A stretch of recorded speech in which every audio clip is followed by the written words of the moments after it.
Bonjour.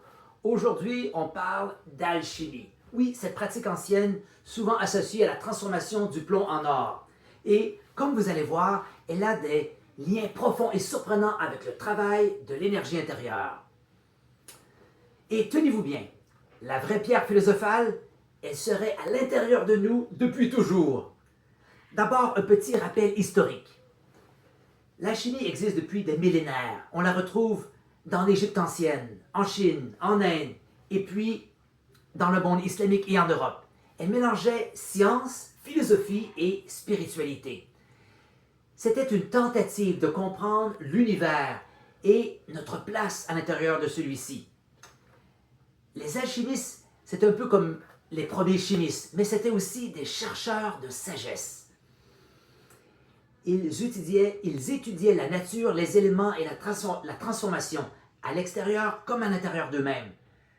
Je sais, quand vous entendez alchimie, vous vous imaginez peut-être de vieux barbus dans des laboratoires enfumés, en train de fabriquer de l'or. Et oui, ça a existé, mais les vrais alchimistes, c'est surtout des traditions, surtout dans les traditions comme l'alchimie taoïste ou les écoles hermétiques en Occident, ne cherchaient pas seulement de l'or matériel, ils visaient la transformation, pas juste des matières, mais de soi-même. Et c'est là que ça devient fascinant, pour nous, les passionnés d'énergie. L'alchimie n'était pas seulement externe, elle était interne. Dans l'alchimie taoïste, par exemple, il existe toute une pratique de raffinement de l'énergie vitale, ou chi, à travers des étapes précises. On appelle ça, comme j'ai dit, l'alchimie interne. Vous transformez votre énergie brute en quelque chose de plus raffiné, plus spirituel, plus puissant. Ça vous rappelle quelque chose?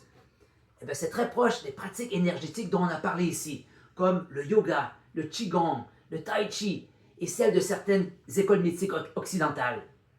Au fond, l'alchimie, c'était purifier les parties denses de soi-même, le plomb, et les transformer en quelque chose de lumineux, radieux et immortel, l'or.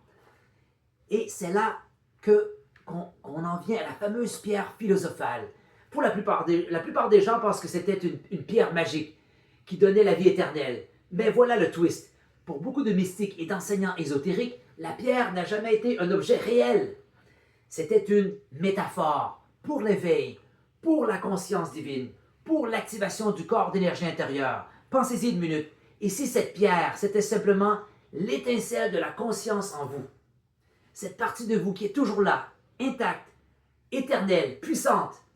Plus vous travaillez votre énergie, votre souffle, votre attention, votre silence intérieur, plus vous activez cette pierre intérieure, vous raffinez votre être, vous transformez vos peurs, votre ego, vos attachements en or.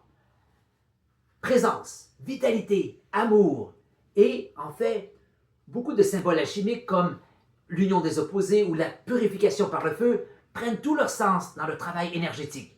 Le yin et le yang qui fusionnent, le feu de l'attention qui brûle les blocages. Et le creuset, c'est vous, votre corps et votre système nerveux, tenant la tension jusqu'à ce que la transformation arrive. Alors, pourquoi ça nous concerne encore aujourd'hui? Parce que le travail énergétique, c'est pas juste pour se détendre ou se sentir bien, c'est pour se transformer. L'alchimie nous rappelle que le but n'est pas à l'extérieur, l'or n'est pas dans une mine, la pierre n'est pas dans un coffre, elle est dans notre conscience, elle est qui nous devenons quand on fait le travail intérieur. Alors, la prochaine fois que vous méditez, que vous respirez ou que vous vous connectez à votre corps intérieur, rappelez-vous, vous êtes en train de faire de l'alchimie. Vous transformez l'expérience humaine en quelque chose de divin. Voilà pour aujourd'hui. Si ce message vous a parlé, dites-moi en commentaire ce que vous pensez de l'alchimie. Merci de votre présence et à très bientôt.